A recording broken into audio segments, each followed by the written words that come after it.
So first of all, welcome everyone and thank you for joining us. I'm Carrie Ann Finelli. I'm the co-chair of Parent Education for Wilton Youth Council. I want to say thank you to SpedNet Wilton for their partnership with us on this program tonight. And I also want to let you know that tonight's program was funded by the Federal Substance Abuse and Mental Health Services Administration Communities Talk to Prevent Underage Drinking Initiative. I would like to welcome you all to sign up for our newsletters. If you go to our websites, I'm going to post our website addresses in the chat so that you can find us. Please make sure you take a look at all of our websites. We have great stuff, lots of content and things for parents and families to dig into. I want to remind you that Wilton Youth Council programs are for informational purposes only, do not constitute medical advice, and are not a substitute for professional medical advice, diagnosis, or treatment. I'd like to ask you to please enter any questions into the Q&A box rather than the chat. And we will try to address as many of those as we can at the end of the presentation. And right now, I am happy to introduce Elizabeth Driscoll Jorgensen. She has 34 years experience with adolescent and adult psychotherapy and counseling. She is a nationally recognized expert in counseling, particularly in engaging resistant teens and motivating them to change. She's coordinator of adolescent substance abuse services at Danbury Hospital, created and ran dual diagnosis, partial hospital, intensive outpatient and outpatient services in her 18 years there. Since 2000, Liz has been the owner and director of Insight Counseling in Ridgefield, Connecticut, where she runs a full spectrum of outpatient counseling programs, including medical care, extensive group services for adolescents, young adults, and she also runs DBT programs. She's been on the faculty of Harvard CME for 18 years and was featured in the Netflix documentary Take Your Pills, and is a consultant to Newport Academy and the Wilton Public Schools. Liz and her husband, Matt, are parents of 4 grown children, and let's welcome her. Thanks, Liz. Take it away. So welcome everyone, and thank you for taking some time from your busy schedule to be with us this evening. Carrie Ann did share we are recording the seminar this evening. We're also going to send out the PowerPoint for anyone who is interested. I tend to put maybe a little bit too much information into every presentation, but as I share, you'll see there's some slides that you could use to actually share with your teenager information about the, the various risks with different substances, so that may be helpful to you. Let me see. And if you have a question as we're going along, again, feel free to type it in the Q&A box. We're going to leave time to get to all of those. And then I am just trying to forward my slide. We had a live, and I guess it was the second live presentation that the Wilton Youth Council has done at the library this morning. It was really great. We had pretty good turnout. I think post-COVID people are interested in coming to seminars. And hold on, I'm just having a little difficulty. There we go. So we're going to cover, it's a lot for an hour. So as I said to you, some of the slides are tables and data, and I'm going to just zip through them because you're going to get a copy of the PowerPoint. And for those of you that like to further study the data, there's even some hyperlinks and stuff like that, so you can really go deeper into some of the data.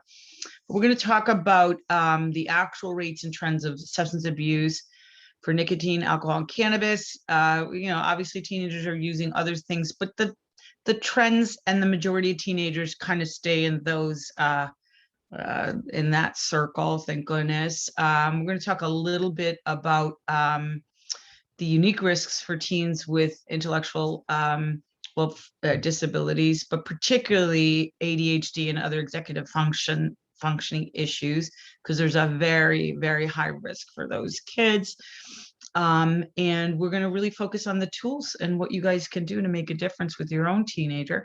This is my favorite parenting quote. My OBGYN at the time had it on her wall. It was her own quote, but her assistant made a needle point of it. Children need 2 things to be healthy and happy as they grow: to know that they are loved for who they are and that there are limits to their behavior. this is my editorializing, but I think you'll agree with me this way. I think my generation of parents, and you guys are the younger generation of parents, have done a really wonderful job at the first part of this edict, which is showing a lot more physical affection, a lot of love, a lot of praise, and dads being really involved in the nitty-gritty, hands-on care of the children, which is amazing. But I do feel like as a culture, we've forgotten how valuable and essential limits are. And we all live by limits, whether we think of them or not. As adults, we've internalized limits, right? They're inside of us. Don't really have to think about it. In fact, that's why one of the kind of the hallmark signs of maybe an adult with mental illness might be that they don't follow social norms and limits. But teenagers need to learn, and children need to learn those limits from us. And we're going to get specifically into that. So lots of different risks out there, a little scary picture just to get you awake. But I always start off by talking just a little bit about how the teen limbic system, the way the teen brain is developing rapidly from the moment puberty hits for a full 10 to 15 years. And some researchers are saying it's even going further than that. And the problem with your blessed teenager, oh, by the way, I want to share with you that I may be using some humor this evening. And thank goodness that we haven't outlawed humor yet. And I'm going to make fun of a couple stupid things that my own children did, because believe it or not, we didn't raise Mahatma Gandhi or Mother Teresa at the Jorgensen household. My own kids did stupid things. And the reason teenagers are much more prone to do stupid things than a younger child is from the time that puberty hits, Mother Nature wakes up this part of the brain called the limbic system, and it's active our whole lives. But the limbic system is about the size of a human fist, and it's located from the lower brain through the midbrain, and it's in the center of our brains, and it's the seat of all emotion and instinct. And the problem is when teenagers enter into puberty, the limbic system becomes very robust, and the activity of the teen's brain is most fluid and most intense in the limbic system. And if you look at the slide here, and on the left of your slide, you'll see the yellow coloring on the slide, which is the brain is gray and bloody, but just to show the frontal lobes. The brain develops in adolescence from the back forward, with the limbic system being very intense and very active. And the frontal lobes, especially the prefrontal cortex, which is from the bridge of your nose, I always say, to mid skull, is the last part of the brain to develop. And that is the prefrontal cortex is the seat of all executive functions of the brain. So logical analysis, time management, accurately guessing consequences based on different decisions, figuring out the most essential, important parts of an activity or project, etc. And that part of the brain is not fully online until the mid to late 20s, okay?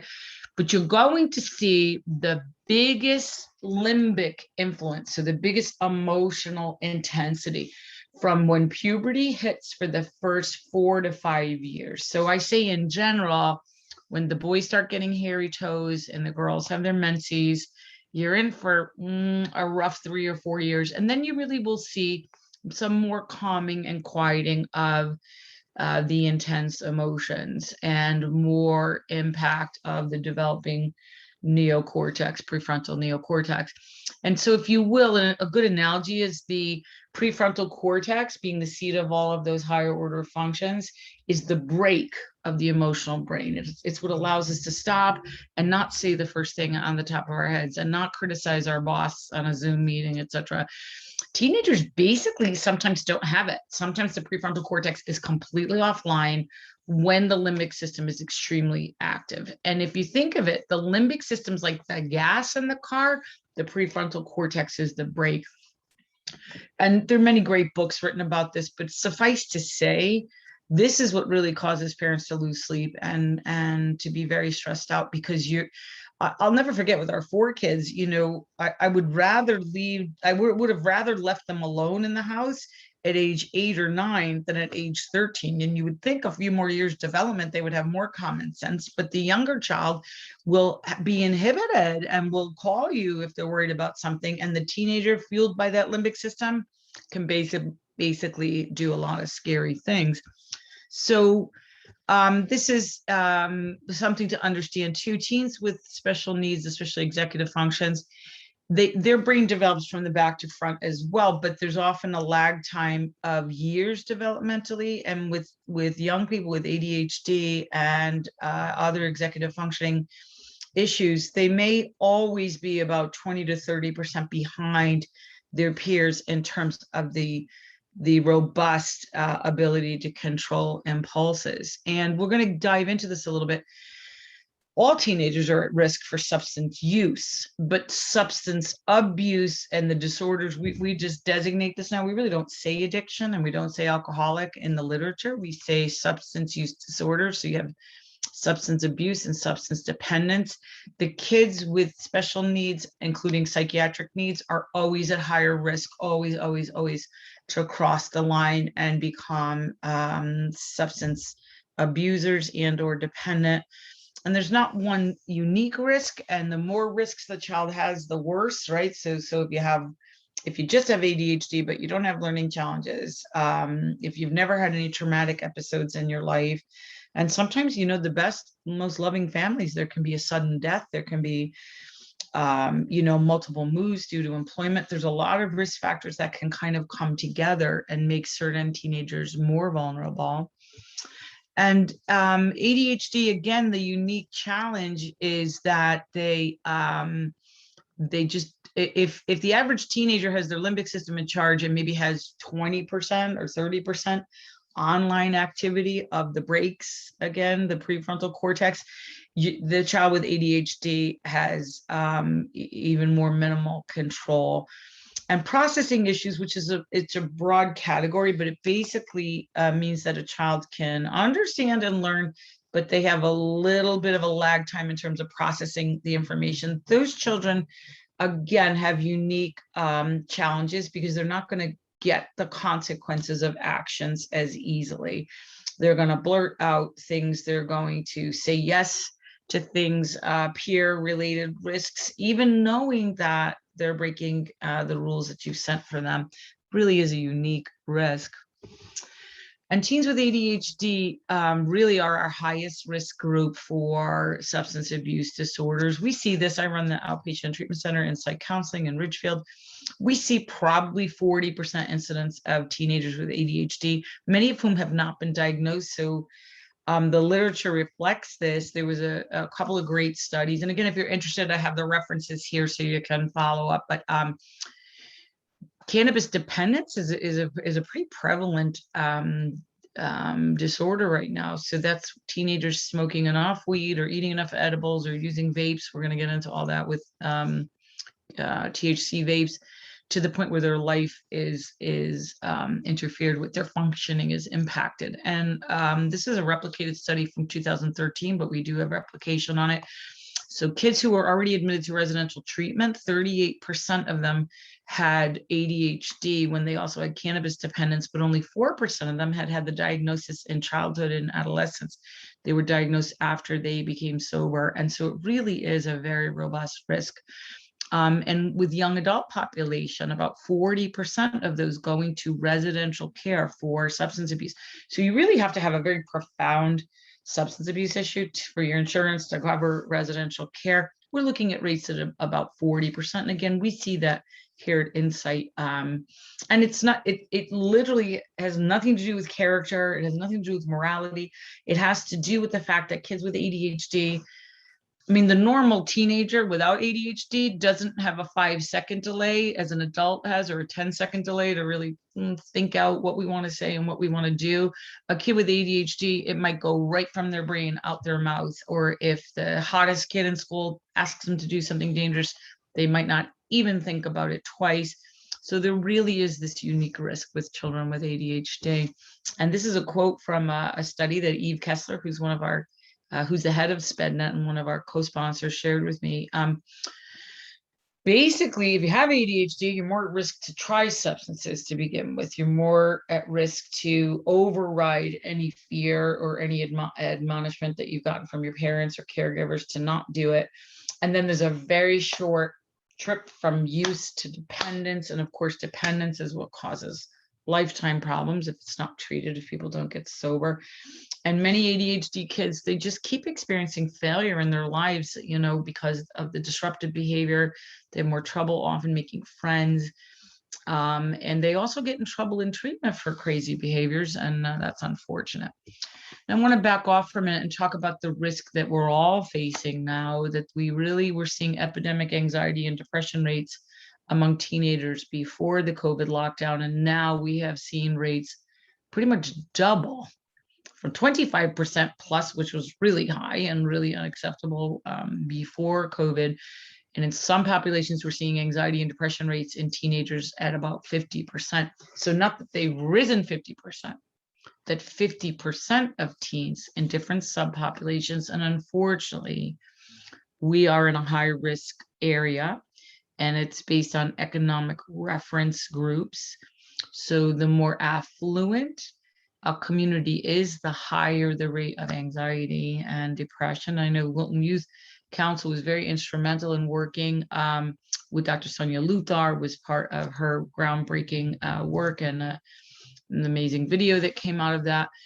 We actually don't know if the COVID numbers have anything to do with children feeling pressured to achieve, but whatever risk was there before has basically doubled, which is spooky.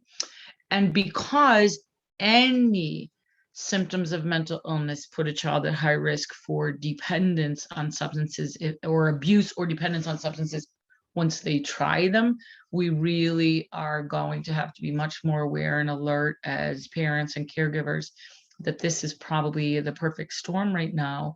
I'm going to give you suggestions about how to deal with it, but it is what it is. It's high risk.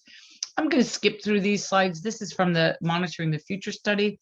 It's a really great study that's done every 2 years by the University of Michigan and the Centers for Disease Control, and SAMHSA and NIDA. They all fund it together. And we are seeing I'll tell you the good news first, right? Whenever you have to say things, say, here's the good news.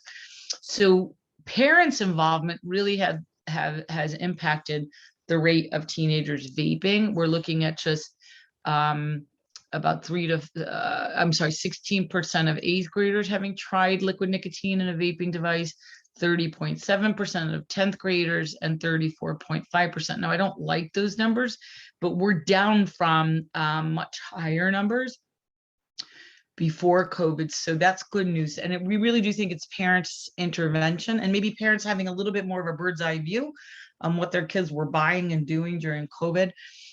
This is past year marijuana numbers. So this is the benign information is, and not bad news is, we've kind of kept the marijuana rates the same in the last 2 years. And by the way, this study, they talked to 35,000 teenagers in these different age groups and their parents every 2 years. It's a really great study. And we're seeing, look at these numbers here, 8.1% of 8th graders were vaping marijuana, 19.1% of 10th graders, 22.1%.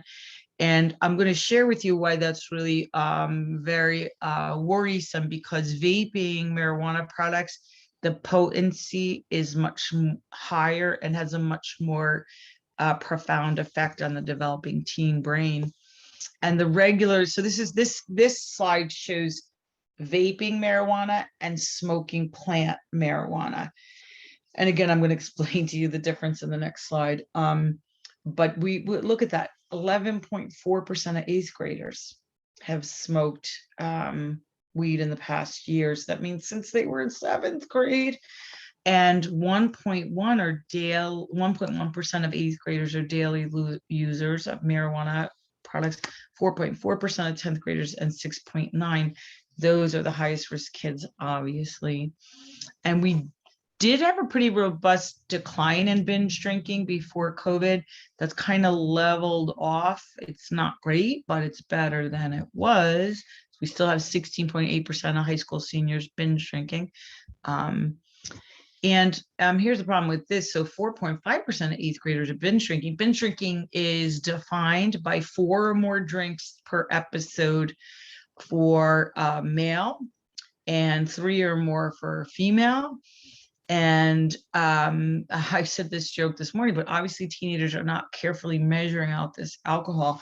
So most teenagers, if they are in a party setting, pretty quickly go beyond that level if they're not paying attention. 16.8% of 12th graders are binge drinking, and that's really problematic. And I get this feedback often, before COVID, when I was talking in large groups, parents would invariably say, but Liz, it's a rite of passage. They have to learn how to drink before college. The problem is teenagers don't sit and sip wine and compare the flavor and the aura and the bouquet and all that. They definitely drink in pretty crazy, what's the word I want to use, extreme ways when they're in a group. So, and the research shows that no, we don't have to teach kids how to drink by allowing them to do it, although ritual drinking is protective. So if you as a family celebrate Shabbat or during holidays, if you wanted to give your teenager one glass of wine when all the other adults are making a toast, that's actually been shown to be protective for alcoholism, but that's not the same as hosting a keg party or allowing kids to drink because they will. And I want to go back to the issue of limits. I'm going to repeat this a few times. What I'm going to say to you, it is a paradox. Many teenagers are going to try these behaviors. You saw that from the slides that I just showed you. However, if we don't set limits on them, if we don't set limits saying what our expectations are, they will keep going and going and going. And if we set firm limits here, they'll push it here. If we set them here, they push it here. So even though it's not a rite of passage, many teenagers will, the proverbial thing, they'll take an Uber home and leave the car at the party or call because they're drunk. That can be the best lesson of their life if you have a discussion with them. But teenagers absolutely need to hear from us as parents that we do not expect them to go through this rite of passage of unbridled drinking to teach them how to drink.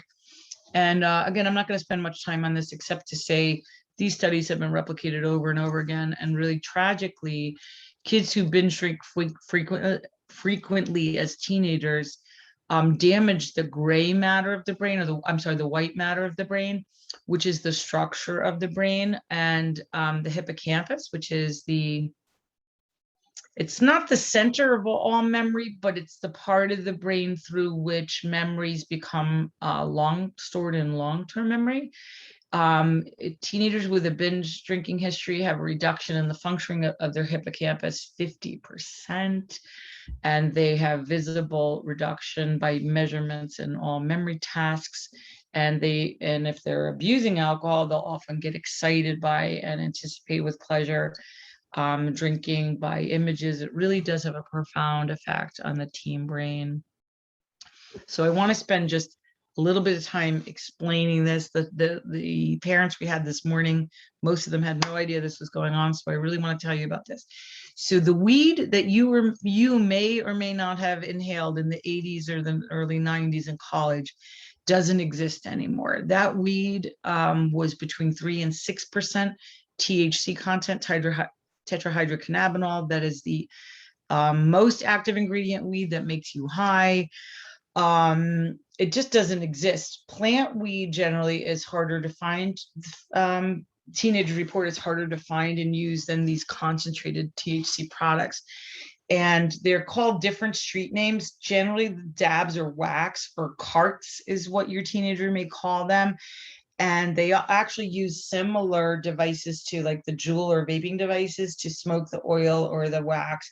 Basically, you make these products by taking kilos and kilos of plant weed, putting them in industrial mixers and adding solvents, either butane or gasoline with a certain benzene ring, and then the solvent binds to the THC molecules and drips out the bottom and becomes this product.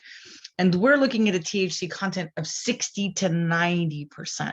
So let me go back. So if the weed that you may or may not have inhaled in the late 80s or early 90s was 3 to 6%, think of the difference. One hit that a teenager may take of the dabs or the wax or the carts could equal several grams of ingestion or smoking of the other marijuana. So really, many parents kind of have a more laissez-faire about weed because they're like, oh, weed, how bad is it? And everybody did it. The problem is that there's a new kid in town, and it's basically been developed to market and addict teenagers. Because no matter what, and actually dabs were created in Colorado when plant weed was legalized. Because drug dealers don't hang up their shingle, they tend to innovate or sell different drugs. And high school use of this is for all things, so plant weed and the dabs or wax. We are looking at, this is nationwide, so monitoring the future NIDA study that I was quoting before. 10th grade past year use 28.8%.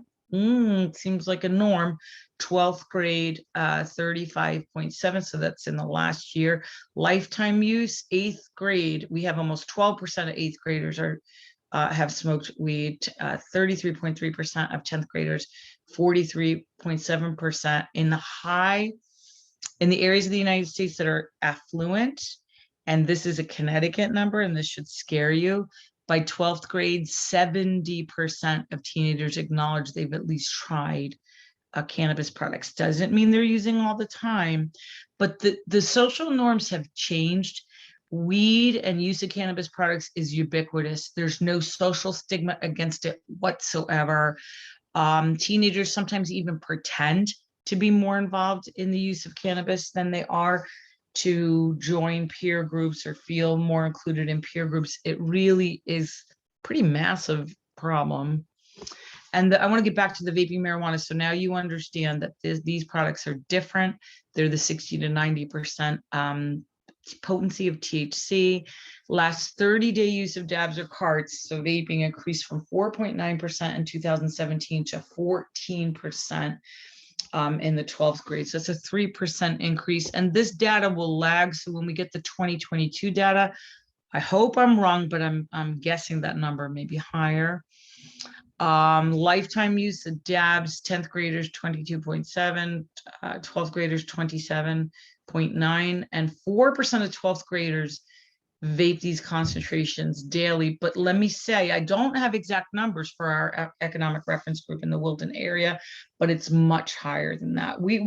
I never, until a couple of years ago, we never sent kids to residential inpatient treatment for marijuana only. We routinely sent teenagers inpatient for the effects of these THC products, because specifically there's a rapid addiction potential. Again, it's a dose-related phenomena.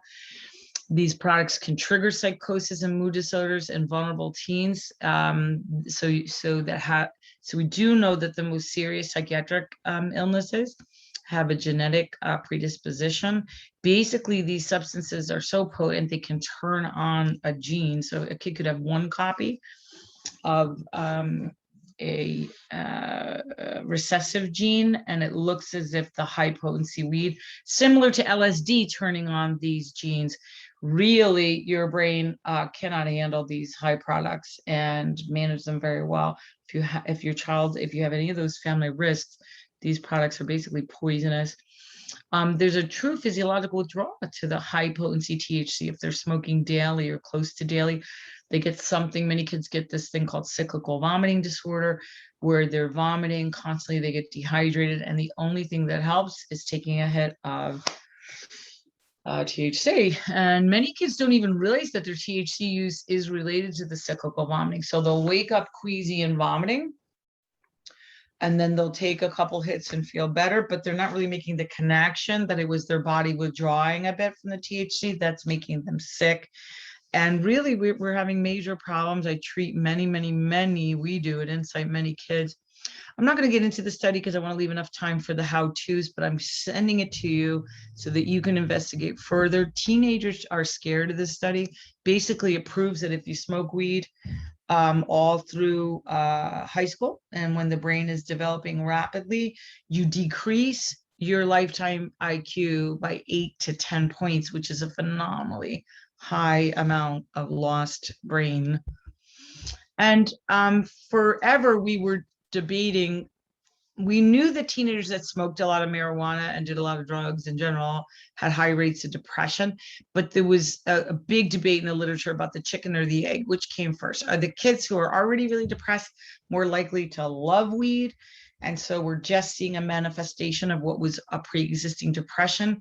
Many good studies have said, no, unfortunately, THC and the teen brain can create depression.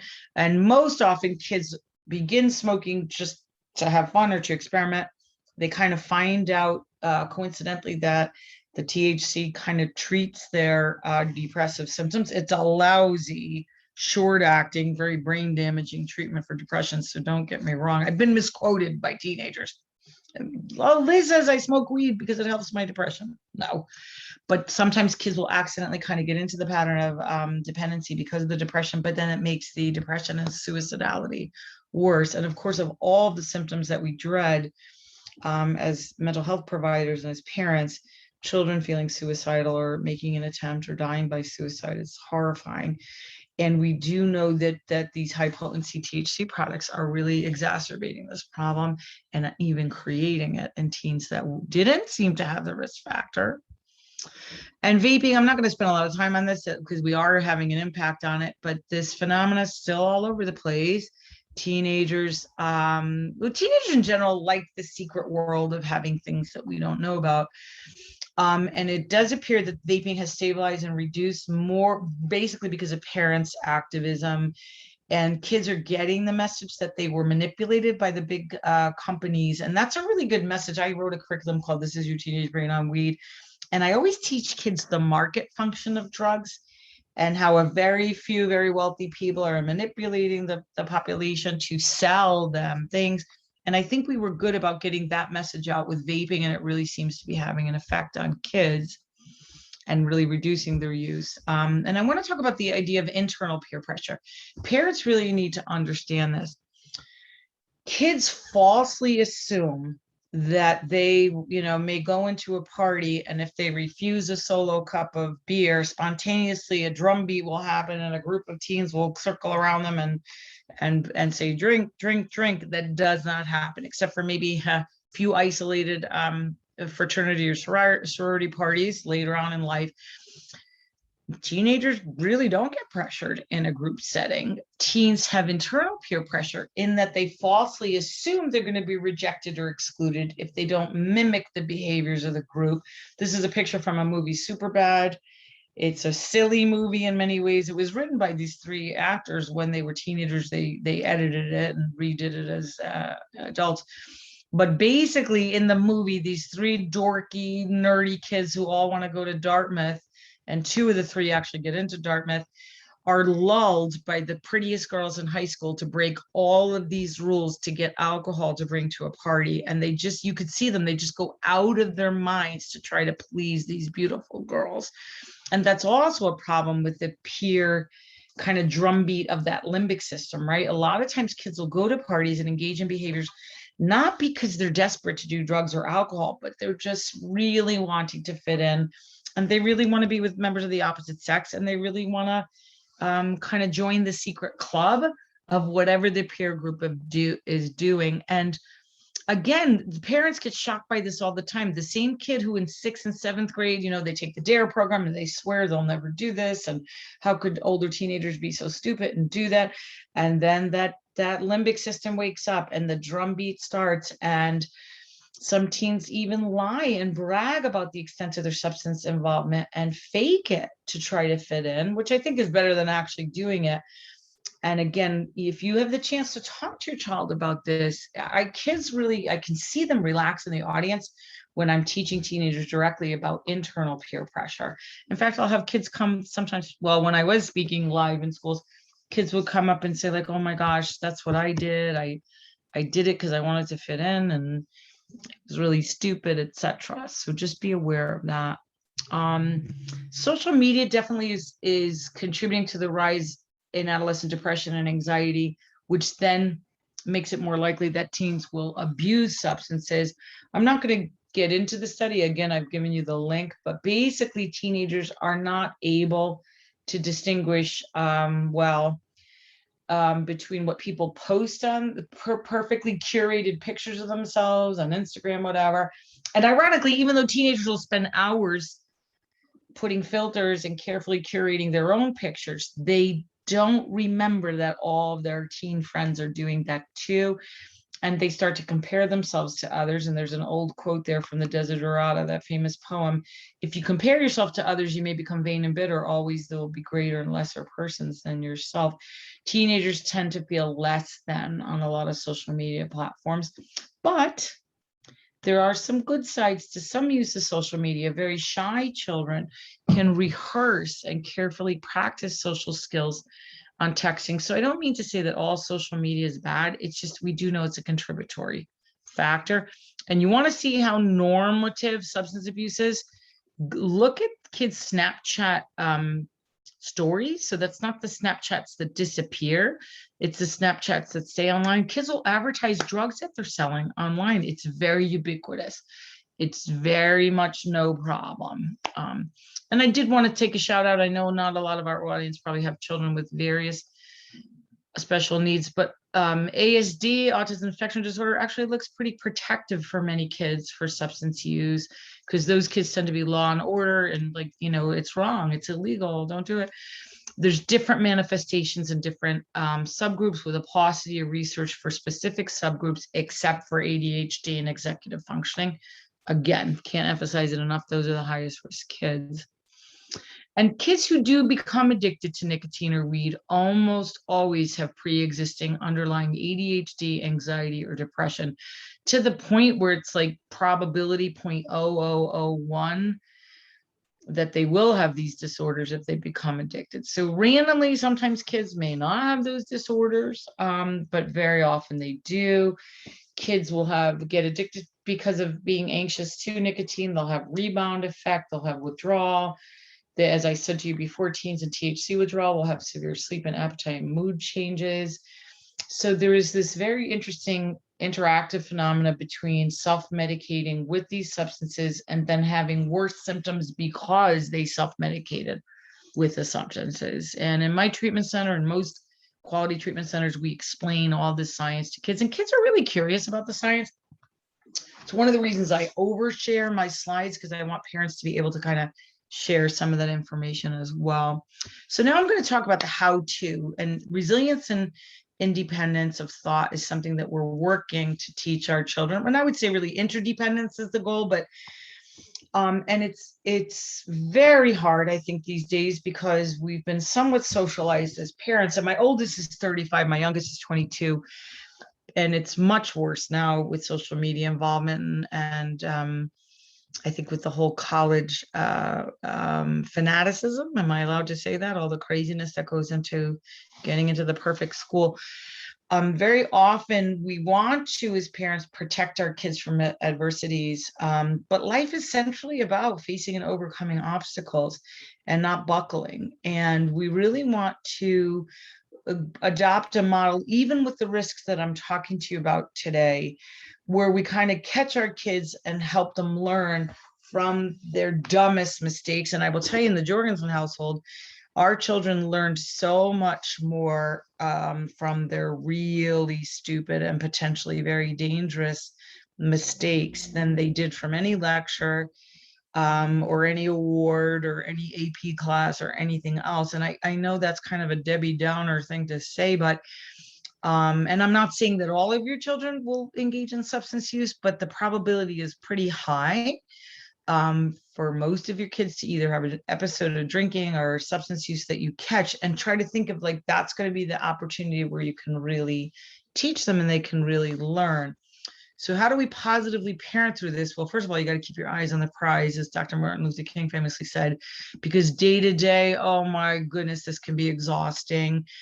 And day to day, setting limits. And obviously I'm going to focus on setting limits, which means your kid's mad because you probably said no.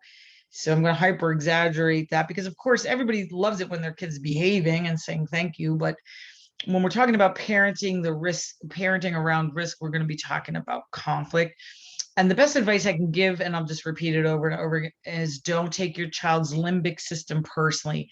Don't take your child's emotional reaction personally. Oh my gosh, it's so hard.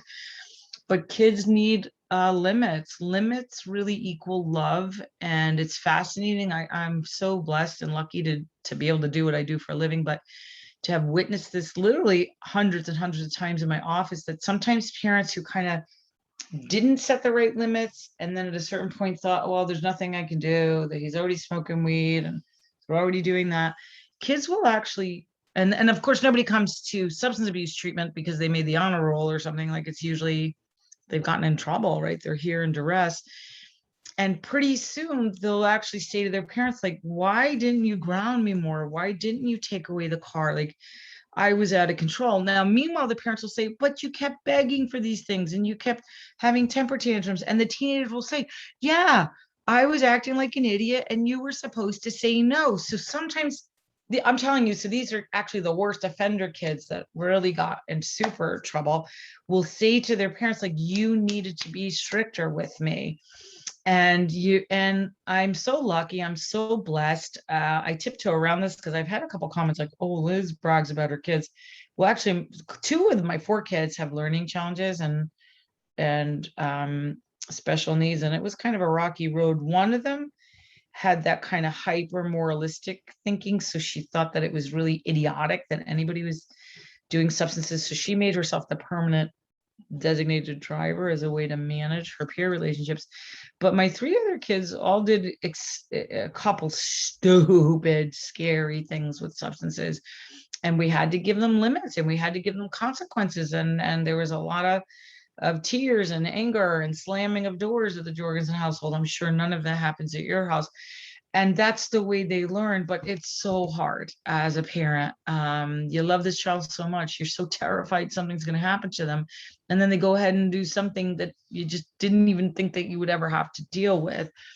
But research consistently shows that back to that 10 to 15 year brain development from the back to the front, the prefrontal cortex being the last to develop, the brakes of the brain being the last to develop, research shows that teenagers' brains actually develop faster and that they behave better in homes with clear delineated rules and boundaries and lots of love and support.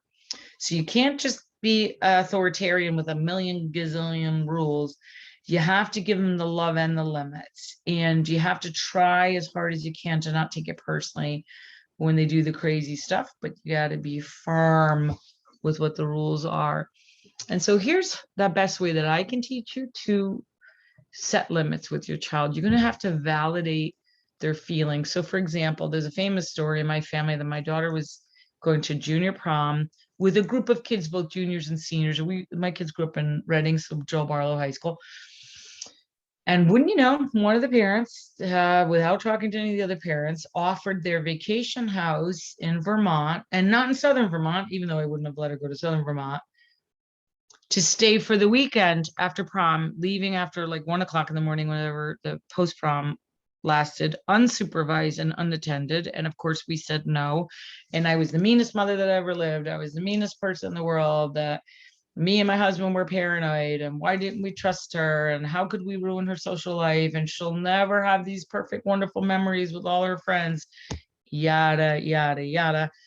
And I would validate for this particular thing, you know, Sarah, I can't imagine how frustrating this is for you, that literally all of your friends, except for her best friend, who luckily the mom and I were friends, and we were both like, no way, Jose, is this happening?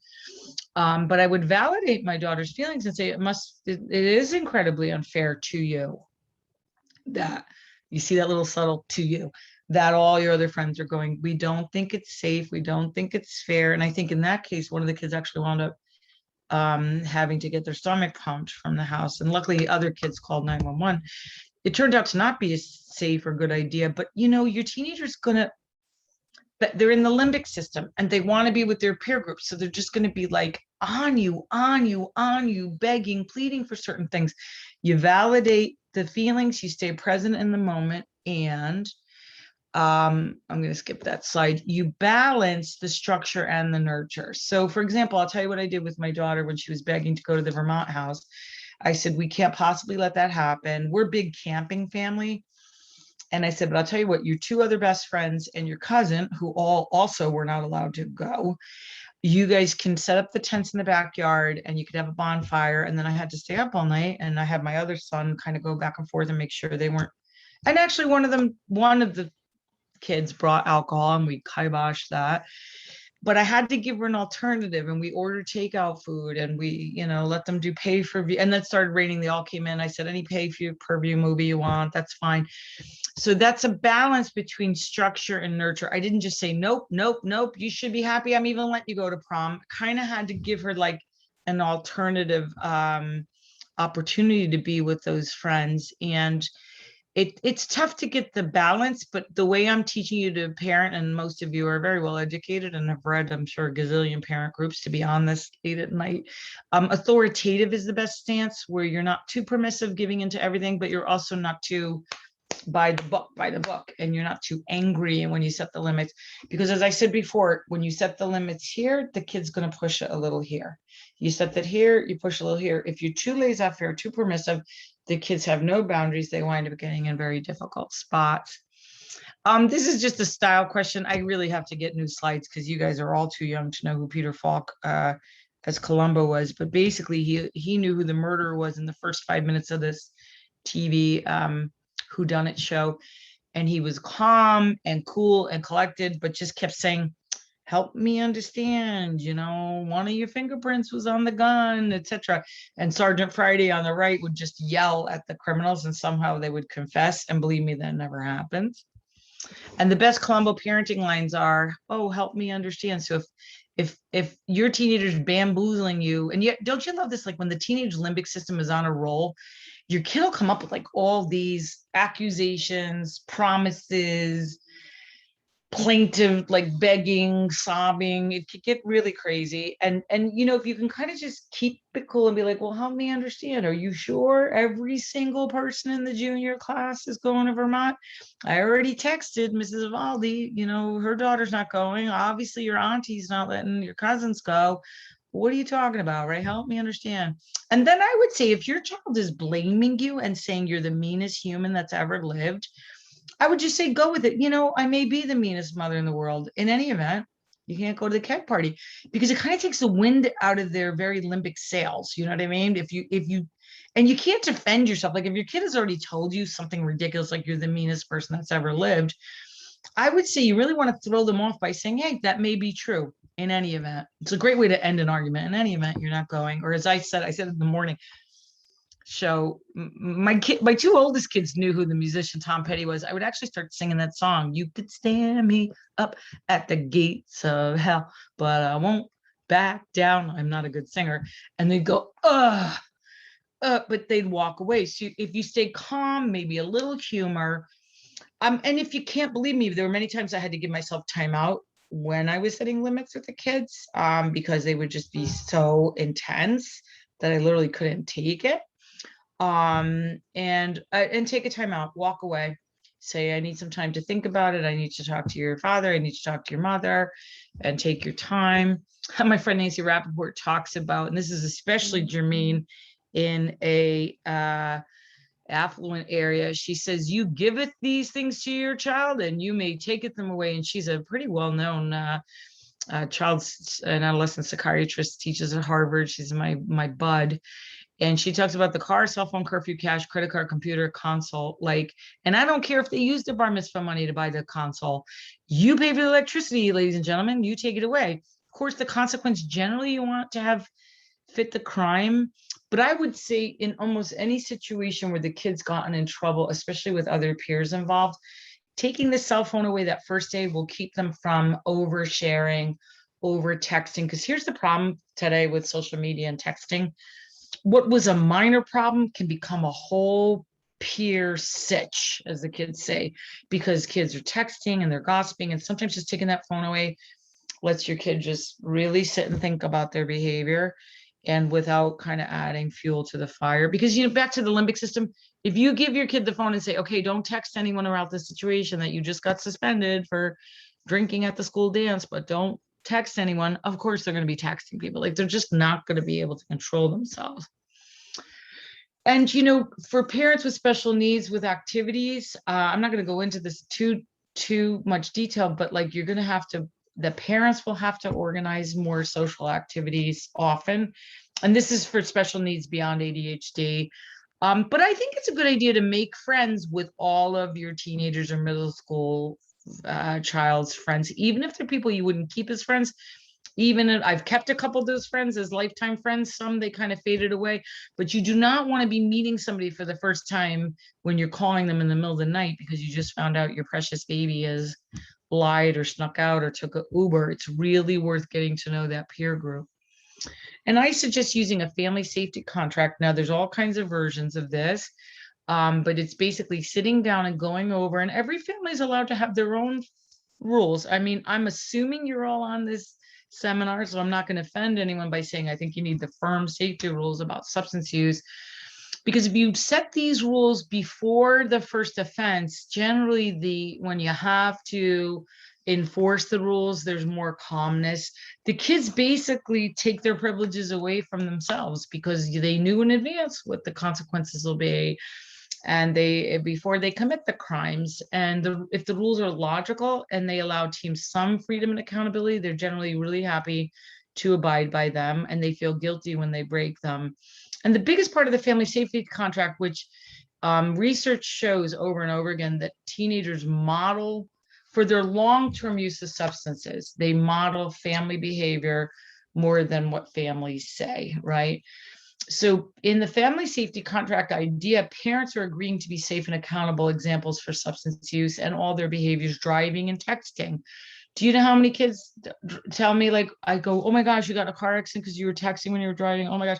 Well, my mom does it all the time. My dad does it all the time.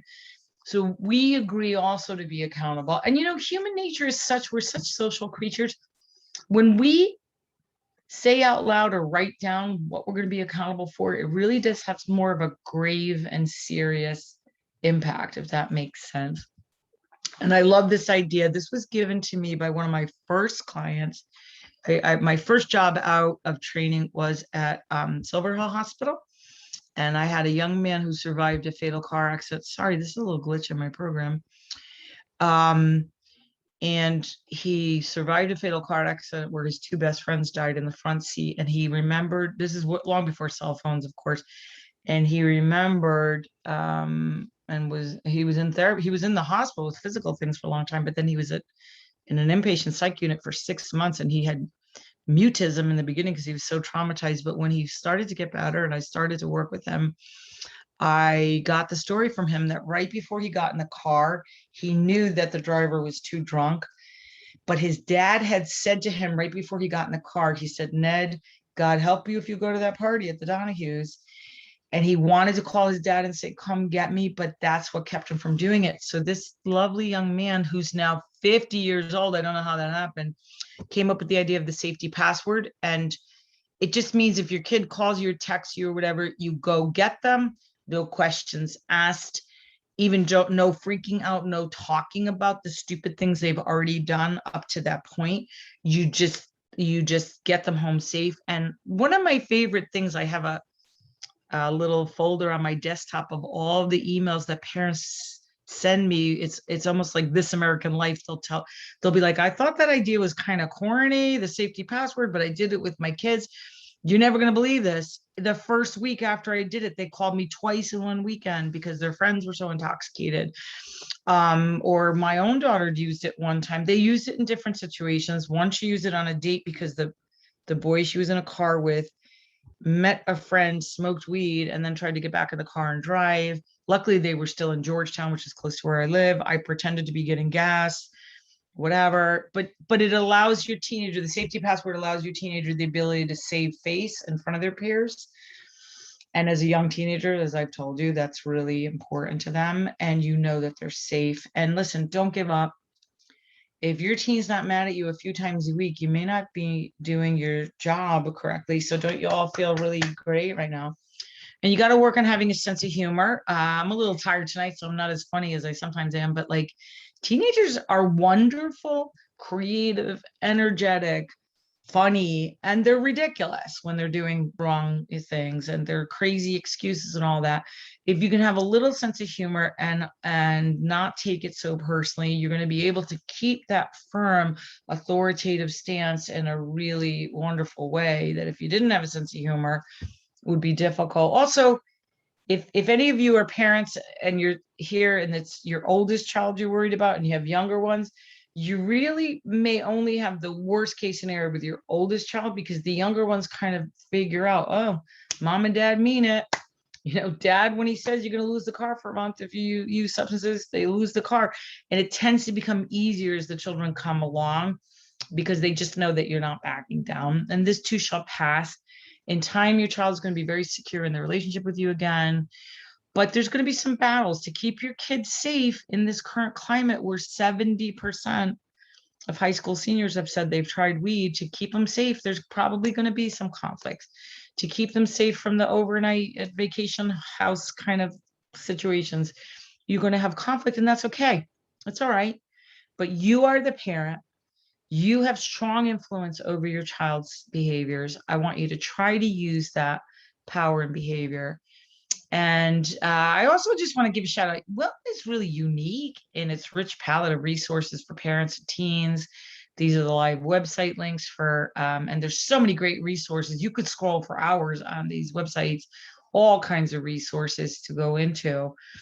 And I want to end by saying thank you for being the meanest parent in Wilton. I'm just going to give you that title right now. And thank you for all you do to keep your kids safe. And I think we have time maybe for a couple of questions. Thank you so much. Thanks, Liz. Thanks for sharing not only stats and data there, but giving us some really interesting ideas and some tools and tricks for how we can kind of manage this tough stuff with our kids. I don't see any questions right now in the Q&A, but questions, comments, feel free.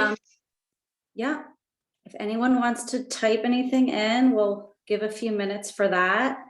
I'll just remind everyone while we're waiting for questions to check out the chat. I've put a couple of things in there for you guys, some links to websites, and also I've put a link for you to fill out our program evaluations. So we would really appreciate if you would take a minute. It's really quick and easy to fill out the evaluation. Let me just check again. I don't see any questions.